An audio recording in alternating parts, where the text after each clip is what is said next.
Beside data handling, Excel is also very powerful in calculating numerical information. In this video, we will take a closer look at how this works.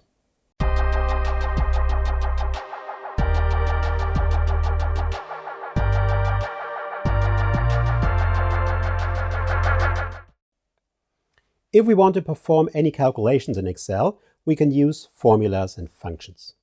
But what is actually the difference between the two? The answer is actually pretty simple. In Excel, a formula is a user-defined sequence of mathematical operations which we enter into a cell to perform an individual calculation, while a function is a predefined inbuilt Excel formula for typical calculations, like for instance the sum function. The learning outcomes of this video are as follows. Using the sum function for simple calculations, create a user-defined formula, and understand the basics of relative cell references. If you would like to download the used sample data, I will provide a link below.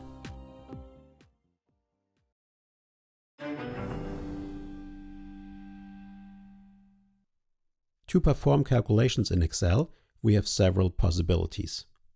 Let's get started by summing up the passenger numbers for the 4 given routes.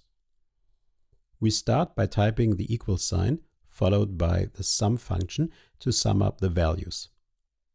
When we start typing the name of a function, a pop-up hint window shows us some possible matches. We can either continue typing the full name, or we select the desired function from the hint window and press the Tab key. Next, we select the range of cells C2 to C5, close the bracket and press Enter. As the sum function is likely one of the most frequently used functions in Excel, an own button in the Editing group of the Home tab gives us direct access to it. Let's use it to calculate the total offered seats.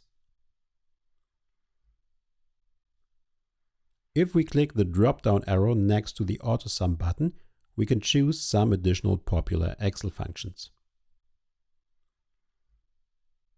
To separate the root data from our two calculations graphically, we can draw a line between them. Alternatively, we can also add grid lines to the complete data table, or use any other possibility to draw border lines using the All Borders command button in the font group. Another option to access a function in Excel is to use the Insert Function button from the Formulas tab. By clicking the button, the Insert Function dialog box opens. From here, we can select the function we want to use and define its arguments in order to perform the calculation. The Insert Function dialog box is also helpful if we search for a function and don't know its exact name, or if we need help about the arguments that the function takes.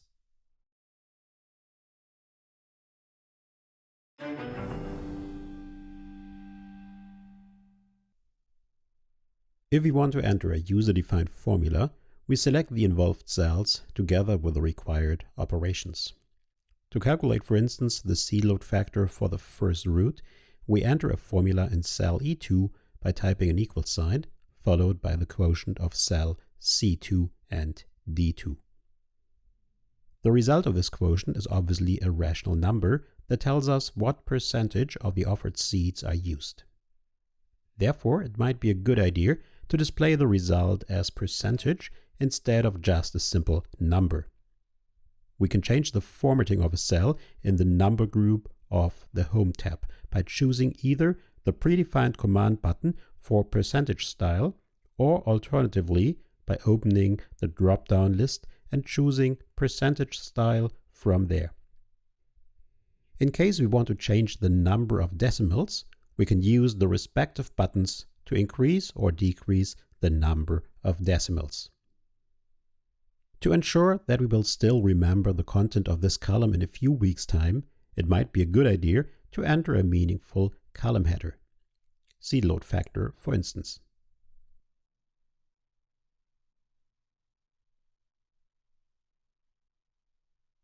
Next, we calculate the seed load factor for the remaining roots. Once we've entered the first formula, Excel provides a quick way to copy this formula down the column. We select the cell with the formula we want to copy and move the mouse cursor over the small square at the lower right-hand corner of the cell, which is called the fill handle. Note that the cursor changes to a thick black cross. Hold and drag the fill handle down the column to copy the formula. In the same way, you can drag a formula into cells to the right, to the left, or upwards. If we have a big data array with many rows, dragging the formula manually with the mouse is not necessarily a good idea. In this case, we can double-click the thick black cross instead of dragging it, and Excel copies the formula down the column as long as Excel finds any data to the left. Let's practice this using the data in Sheet 2. For demonstration purposes, we simply build the sum of the numbers in the first two columns and double-click the fill handle. The fill handle works great as long as we copy data to adjacent cells. If we scroll down, we see that the sum of the two numbers was built until row 100. Due to the missing content in row 101, Excel stopped. To move on, we can copy and paste the formula by pressing Ctrl+C in cell C100 to copy it and Ctrl+V in cell C102 to paste it to the new cell. Afterwards, we can double-click the fill handle again to continue copying the formula.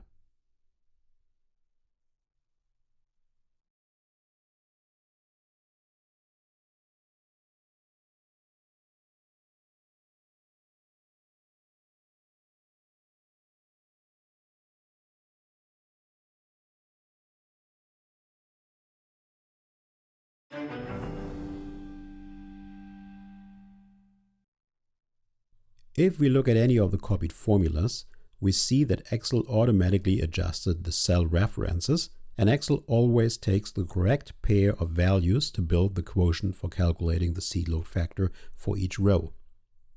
This is because all cell references in Excel are so-called relative references by default.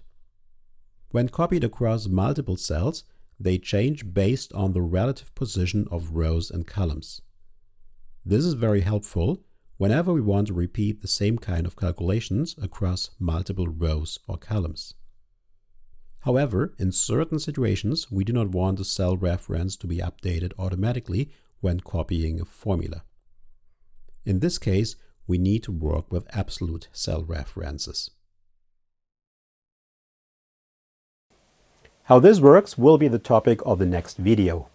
We will learn how we can deal with situations in which we do not want a cell reference to be updated. And again, thanks for watching.